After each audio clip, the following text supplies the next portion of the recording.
Shalom Bapak Ibu Saudara yang dikasihi Tuhan. Pagi ini kita kembali berjumpa di Contextual Bible Reading. Kita sudah sampai di 1 Yohanes 2. Dipersilahkan. Anak-anakku, hal-hal ini kutuliskan kepada kamu, supaya kamu jangan berbuat dosa. Namun jika seorang berbuat dosa, kita mempunyai seorang pengantara pada Bapa, yaitu Yesus Kristus yang adil. Dan ia adalah pendamaian untuk segala dosa kita, dan bukan untuk dosa kita saja, tetapi juga untuk dosa seluruh dunia. Dan inilah tandanya bahwa kita mengenal Allah, yaitu jikalau kita mengikuti perintah-perintahnya. Karena siapa berkata aku mengenal Dia, tetapi ia tidak mengikuti perintahnya, ia adalah orang dusta dan di dalamnya tidak ada kebenaran. Tetapi barang siapa menuruti firman-Nya, di dalam orang itu sungguh sudah sempurna kasih Allah. Dengan itulah kita ketahui bahwa kita ada di dalam Dia.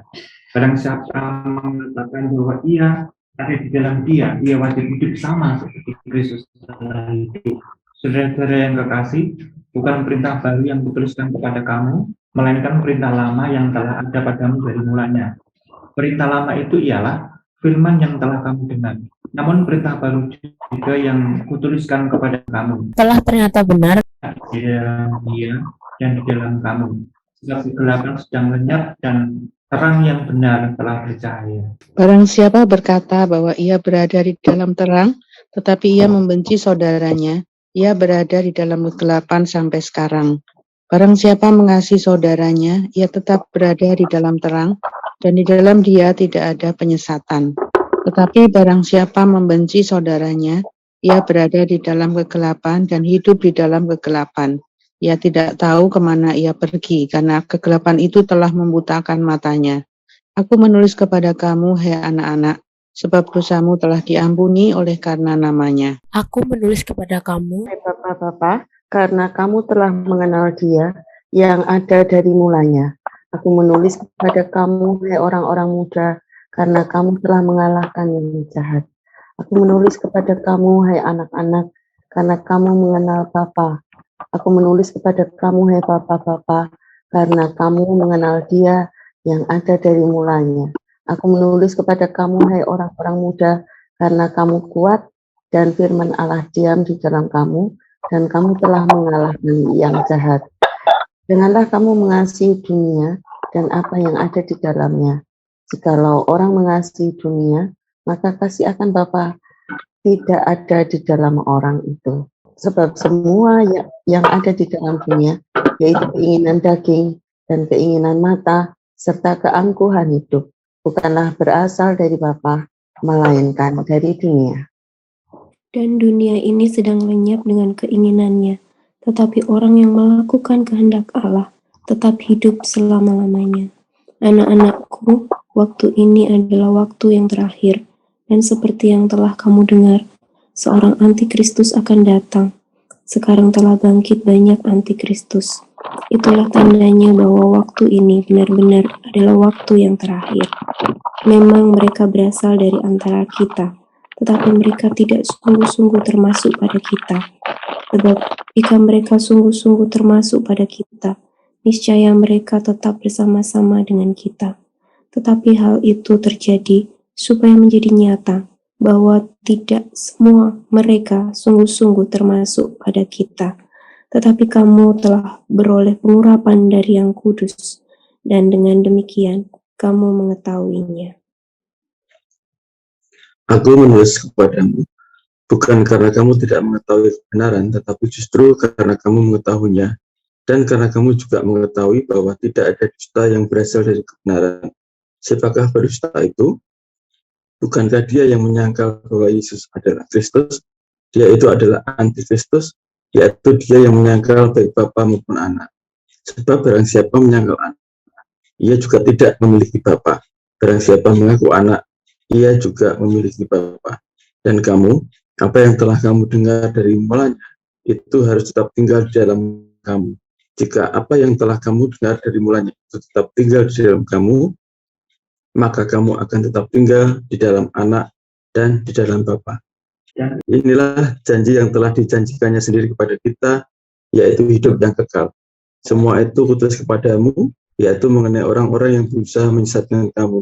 Sebab di dalam diri kamu tetap ada pengurapan yang telah kamu terima daripadanya. Karena itu, tidak perlu kamu diajar oleh orang lain, tetapi sebagaimana pengurapannya mengajar kamu tentang segala sesuatu, dan pengajarannya itu benar, tidak dusta, dan sebagaimana ia dahulu telah mengajar kamu. Demikianlah hendaknya kamu tetap tinggal di dalam Dia. Maka sekarang anak-anakku, tinggallah di dalam Kristus, supaya apabila ia menyatakan dirinya, kita beroleh keberanian percaya dan tidak usah malu terhadap Dia pada hari kedatangannya. Jikalau kamu tahu bahwa ia adalah benar, kamu harus tahu juga bahwa setiap orang yang berbuat kebenaran lahir daripadanya.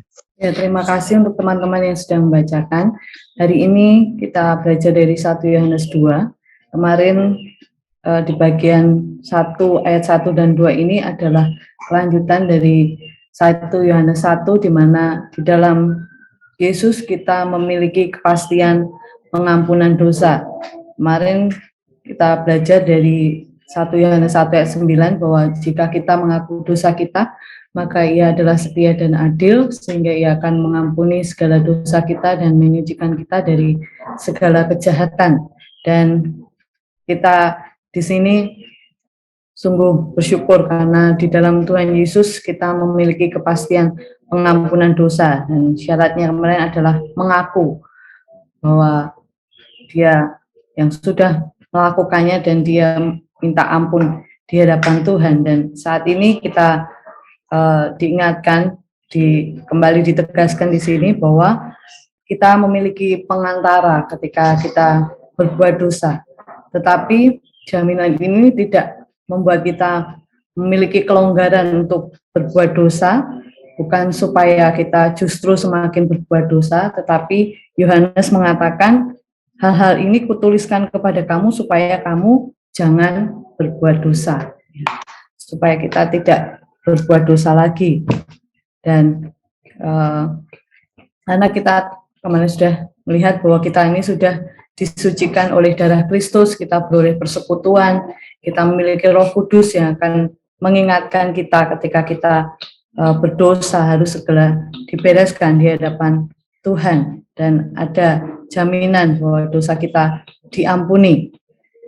Dan di sini jelas bahwa Yesus Kristus, dia adalah pengantara kita, dia adalah pendamaian bagi seluruh dosa kita, dan bukan hanya bagi kita yang sudah percaya, sebenarnya pengampunan dosa itu juga disediakan bagi seluruh dunia.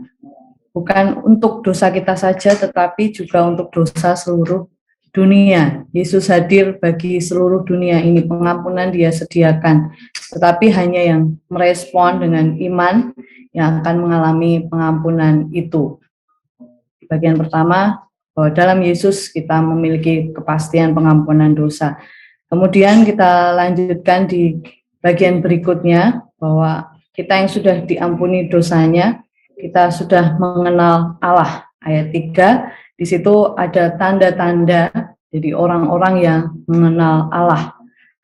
Ayat 3 dikatakan, inilah tandanya bahwa kita mengenal Allah, yaitu jikalau kita menuruti perintah-perintahnya. Kalau kita mengenal Allah, berarti kita harus menuruti perintah-perintahnya. Jadi mengimani, orang yang percaya ada iman harus ditunjukkan dengan perilaku, perbuatan, tindakannya itu adalah tindakan yang menuruti perintah-perintah Allah. Tindakannya adalah hidup taat. Dan di ayat 6 dikatakan, barang siapa mengatakan dia dalam Kristus, dalam dia, ia wajib hidup sama seperti Kristus telah hidup. Bahwa orang yang mengenal Allah, kehidupannya harus sama seperti Kristus telah hidup. Jadi kita harus mencontoh, meneladani kehidupan, buktikan di dunia ini, dan kita bisa melihat teladan sempurna di dalam Yesus Kristus. Di situ di ayat 5 kembali juga diulang oleh Yohanes, menuruti firman-Nya. Kalau tadi ayat 3 menuruti perintah-perintahnya. Ayat 5 dikatakan menuruti firman-Nya. Jadi hidup dalam ketaatan, gitu ya. Dan di situ kalau orang sudah menuruti firman, menuruti perintah-perintah Tuhan, dikatakan bahwa ketika orang mengenal Allah, tandanya orang itu juga akan mengasihi saudara-saudaranya. Jadi kalau dia berkata bahwa dia ada dalam terang, dia mengenal Tuhan, tetapi dia membenci saudaranya, ayat 9 dikatakan, barang siapa berkata bahwa ia berada dalam terang, tetapi membenci saudaranya, ia berada di dalam kegelapan sampai sekarang. Yang 10, barang siapa mengasihi saudaranya, ia tetap berada di dalam terang, dan di dalam dia tidak ada penyesatan. Jadi orang ini menunjukkan pengenalannya akan Allah itu dengan mengasihi saudara-saudara. Jadi hidup di dalam kasih, karena dia sudah mengalami kasih Kristus, jadi sekarang dia mengasihi saudara-saudaranya. Dan Yohanes di sini menuliskan dari ayat 12 sampai 14 bahwa kita di sini sebagai anak-anak Allah sudah diampuni segala dosa-dosa kita. Kita yang sudah mengenal Dia, sudah mengalahkan yang jahat, kita sudah mengenal Allah, dan kita adalah orang yang kuat karena firman Allah ada di dalam kita. Kita sudah mengalahkan yang jahat. Nah, itu diingatkan oleh Yohanes supaya kehidupan kita itu tetap taat, bisa seturut dengan firman Tuhan, hidup meneladani Kristus, dan juga kita harus berbuat apa yang benar. Dari ayat 28 sampai 29 di situ dikatakan, anak-anakku tinggallah di dalam Kristus. Dan ayat 29, sebab kamu tahu bahwa ia adalah benar, kamu juga harus tahu bahwa setiap orang yang berbuat kebenaran lahir daripadanya. Orang yang mengenal Allah, orang yang lahir dari Allah, apa yang dia perbuat adalah kebenaran. Dan itu adalah tanda-tanda, ciri-ciri orang yang sudah mengenal Allah. Kehidupannya taat, kehidupannya seperti Kristus, meneladani Kristus, hidup dalam kasih, mengasihi sesama, dia tinggal di dalam Kristus, dia berbuat kebenaran. Kemudian kita juga diingatkan oleh Yohanes, diperingatkan supaya kita waspada, kita berjaga-jaga di hari-hari terakhir ini, bahwa akan muncul seorang antikristus, dan bahkan sudah bangkit banyak antikristus. Dan waktu-waktu ini adalah waktu yang terakhir. Yohanes bilang waktu ini adalah benar-benar waktu yang terakhir. Dan kita lihat di situ ciri antikristus. Ayat 19, memang mereka berasal dari kita, tetapi mereka tidak sungguh-sungguh termasuk pada kita. Jadi antikristus ini ya seolah-olah berasal dari kita, orang-orang percaya, tetapi sebenarnya mereka tidak sungguh-sungguh termasuk pada kita. Ada pepatah mengatakan musuh dalam selimut. Jadi ada di dalam, tetapi ingin menyesatkan, ingin membuat kita berbelok dari iman. Sasarannya jelas untuk menyesatkan orang-orang percaya. Ya, ayat 26, semua itu kutulis kepada kamu, yaitu mengenai orang-orang yang berusaha menyesatkan kamu. Orang-orang yang sudah percaya kepada Yesus berusaha untuk disesatkan.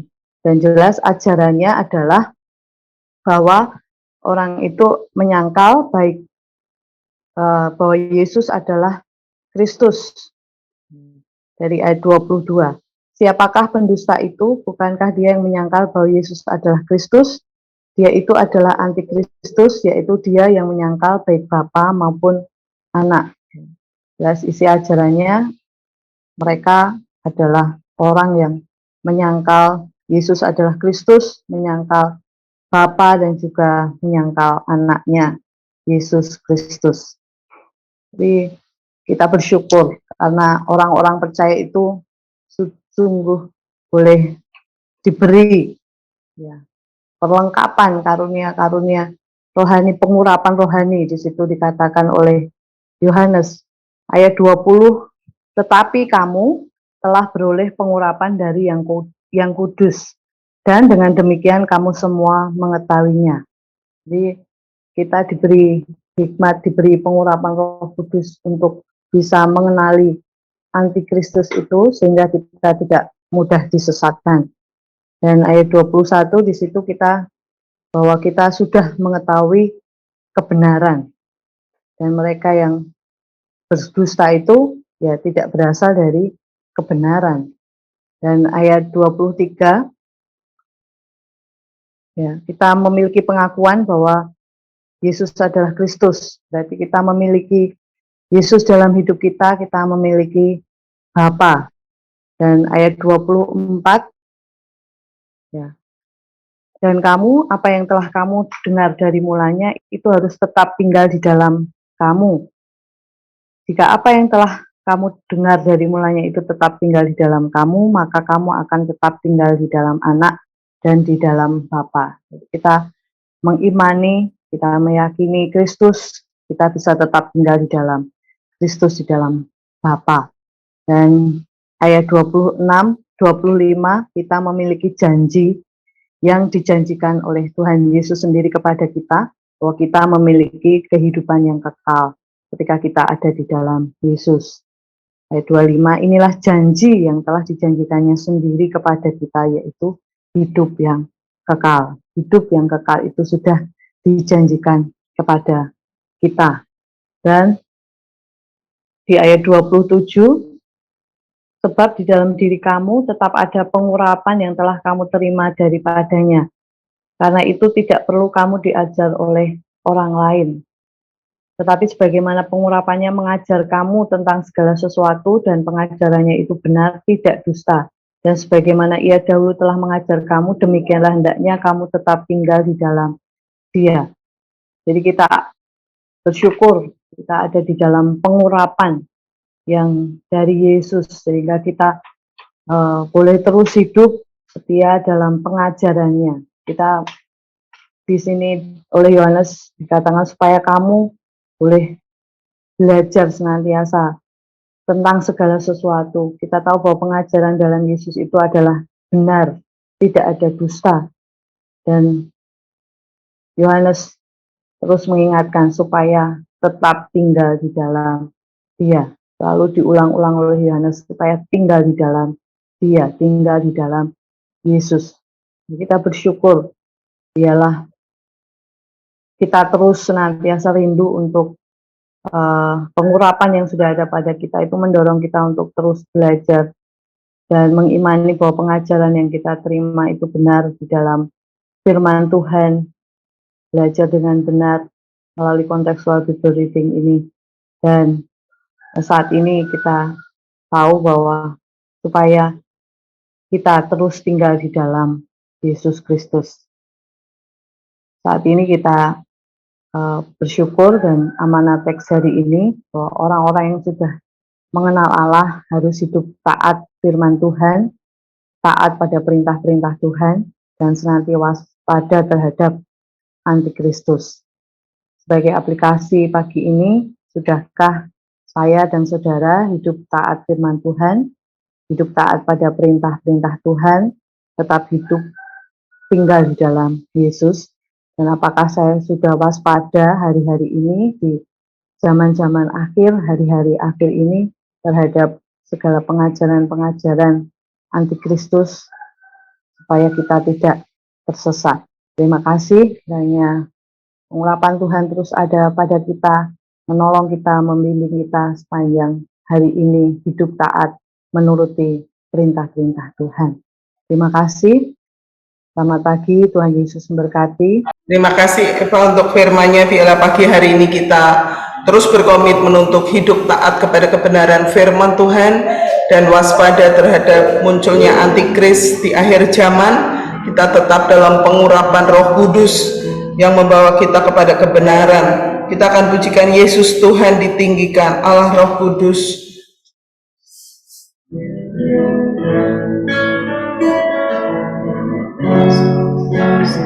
Thank you.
mau berkomitmen untuk taat kepada firman Tuhan dan menghidupi firman Tuhan dalam hidup kita, supaya kita senantiasa berjaga untuk waspada dan kita dijauhkan dari segala penggodaan antikris yang muncul di akhir zaman. Kita terus mau bersama dengan keluarga kita mau supaya diurapi Roh Kudus sehingga kita tetap ada di dalam kebenaran firman Tuhan. Mari kita bersama berdoa. Bapa Surgawi, aku bersyukur Tuhan karena Roh Kudus Kau sediakan, Kau berikan buat setiap kami Tuhan yang percaya kepadamu untuk tetap hidup di dalam kebenaran, untuk taat kepada firman Tuhan. Sucikan, kuduskan hidupku ya Tuhan dari segala dosa dusta, supaya kami Tuhan menyatakan kebenaran dan mengatakan kebenaran dan taat kepada kebenaran firman-Mu. Tuhan, urapi setiap kami dengan urapan Roh-Mu yang kudus, supaya kami bersama dengan keluarga kami tetap hidup di dalam firman Tuhan di tengah tantangan, bahkan supaya kami tetap berjaga waspada terhadap munculnya antikris di akhir zaman. Biar kami kedapatan setia sampai akhir, hidup di dalam kebenaran. Terima kasih Tuhan, urapi kami semua dimanapun kami berada. Biar urapan yang baru turun atas kami, memberikan kami kuasa, memberikan kami kemenangan Tuhan. Di dalam nama Tuhan Yesus kami berdoa, kami mengucap syukur. Terima kasih. Terima kasih.